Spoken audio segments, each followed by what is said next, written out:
గురుమూర్తి గారు మీకు కూడా ఇస్తా, మురళి గారి దగ్గరికి వస్తా. ఒక్కసారి గురుమూర్తి గారు వస్తా, ఎందుకంటే మురళి గారు రియాక్ట్ కావాలి ఒక్కసారి. సిపిఎం రాష్ట్ర నాయకులు మురళి గారు మొత్తం ఈ అబ్జర్వేషన్, మీ అబ్జర్వేషను కానీ మీ విశ్లేషణ కానీ ఏంటి, ఈ పరిణామాలన్నింటినీ దేనికి సంకేతం అంటే ఏం చెప్తారు? సార్ నమస్కారం మీకు, మిత్రులందరికీ. వాస్తవంగా ఈరోజు జరుగుతున్నటువంటి పరిణామాలన్నీ కూడా అకారణంగా జరుగుతున్నాయి, ఏ కారణంగా లేకుండా ఇది జరుగుతోంది అని అనుకోలేము. ప్రతిదానికి ఒక కారణం ఉంది. పోసాని మురళి అరెస్టుకు యోగ్యుడా కాదంటే అరెస్టుకు యోగ్యుడు, వంశీ అరెస్టుకు యోగ్యుడా కాదంటే అరెస్టుకు యోగ్యుడు, రేపు చేయబోయే మాధవ్, గోరంట్ల మాధవ్ అని ఆయన అరెస్టుకు యోగ్యుడా కాదంటే అరెస్టుకు యోగ్యులే, దాంట్లో ఏమాత్రం సందేహం లేదు.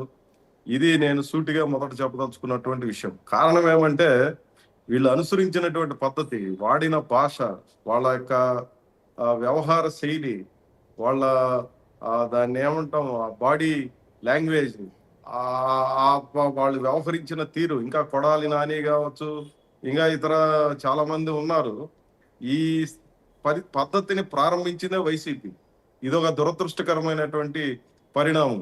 ఆంధ్ర రాష్ట్రంలో ఎప్పుడూ లేనంత బాధ్యత రాహిత్యమైనటువంటి రాజకీయాలకు కేంద్రంగా వైసీపీ ప్రవర్తించింది, దాంట్లో ఏమాత్రం సందేహం లేదు.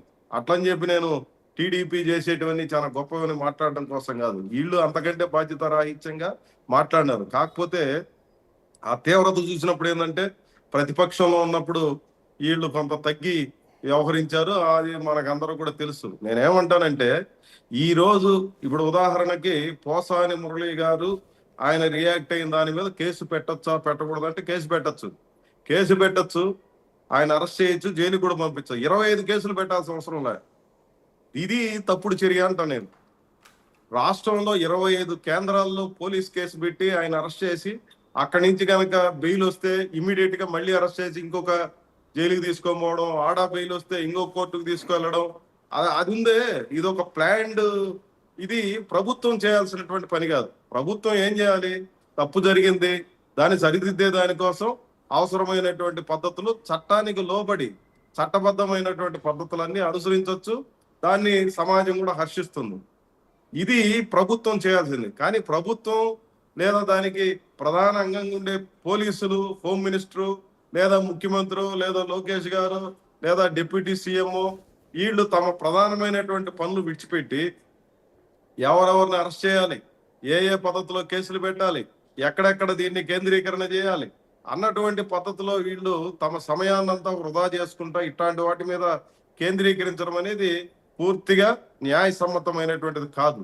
ఇప్పుడు కేంద్రీకరణ చేయాల్సింది ఈ రోజు బడ్జెట్ లో మనం చూసినా లేదు, నిన్న మొన్నటి దాకా ఈ నాయకత్వం అందరూ చెప్తున్నా రాష్ట్రం మొత్తం విధ్వంసం అయిపోయింది, దీన్ని మొత్తం బాగు చేసే కార్యక్రమంలో మేమంతా ఉన్నామని చెప్పి పదే చెప్పుకుంటున్నారు. అట్లా చెప్పుకునే వాళ్ళు దానిలో ఉండాలి తప్ప దీనికి ఎందుకు అంత ప్రయారిటీ ఇచ్చి అనవసరమైనటువంటి దీన్ని కాలయాపన చేస్తున్నారో నాకు అర్థం కావడం. ఇది ఒక వైపు మనం చూడాల్సినటువంటి అంశం, నాణ్యానికి ఒకవైపు.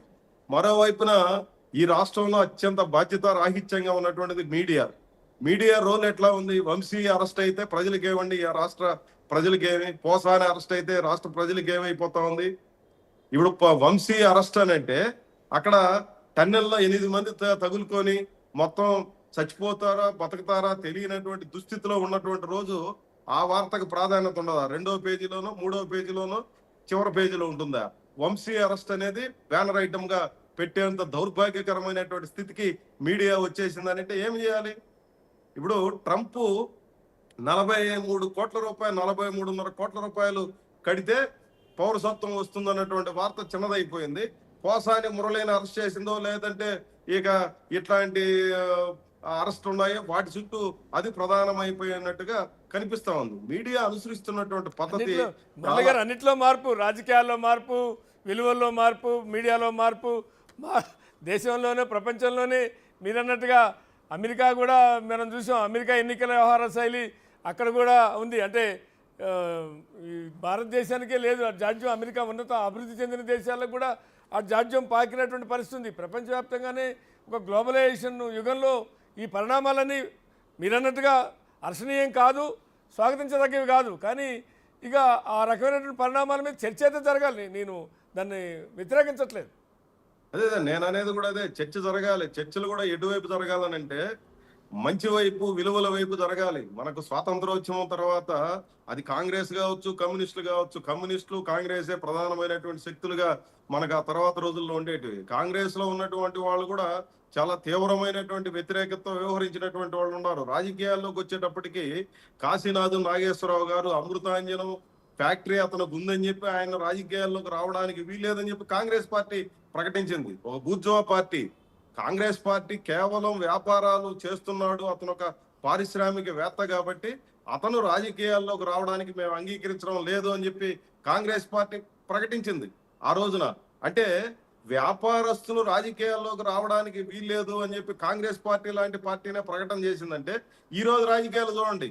మీరు పార్లమెంట్ లో 190 మంది పార్లమెంట్ సభ్యులందరూ కూడా కోటాను కోట్లకు అధిపతులుగా ఉన్నటువంటి వాళ్ళు. మీరు గుంటూరు ఎంపీని తీసుకున్నా, లేదంటే ఇంకా రకరకాల వీళ్ళందరూ మనం తీసుకున్నా, ఈ రోజు ఎవరు వీళ్ళంతా కూడా ఈ మంత్రులు, లేకపోతే ఎంపీలు, ఎమ్మెల్యేలు, వీళ్ళంతా కోటాను కోట్ల రూపాయల డబ్బులు దిక్కు తెలియకుండా ఎట్లా లెక్క పెట్టుకోవాలో అర్థం కానటువంటి వాళ్ళందరూ రాజకీయాల్లోకి వచ్చేసి వాళ్ళు ఎట్లా అందుకనే సంపాదన చేసుకోవాలా. వాళ్ళ ఎంపీలు, ఎమ్మెల్యేలు, మంత్రులు అవుతారు.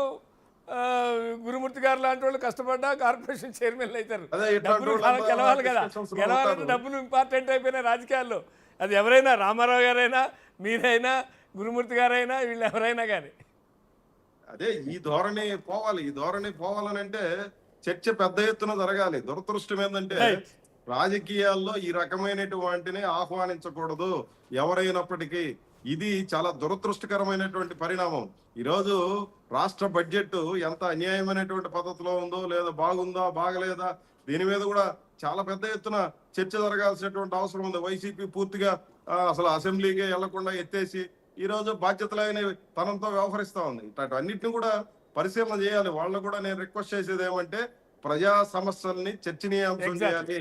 దానికి వాళ్ళు వ్యవహరించాలి తప్ప ఇట్లాంటి తప్పుడు వ్యవహారాల్లో సమయాన్ని వృధా చేసుకోపాకండి అని చెప్పి తెలుగుదేశం వాళ్ళకి, వైసీపీ నాయకులకి నేను తెలియజేస్తున్నాను. రైట్. పురుషోత్తమ రెడ్డి గారు, అంటే ఇక్కడ 2-3 అంశాలు ఇందాక గురుమూర్తి గారు మాట్లాడారు.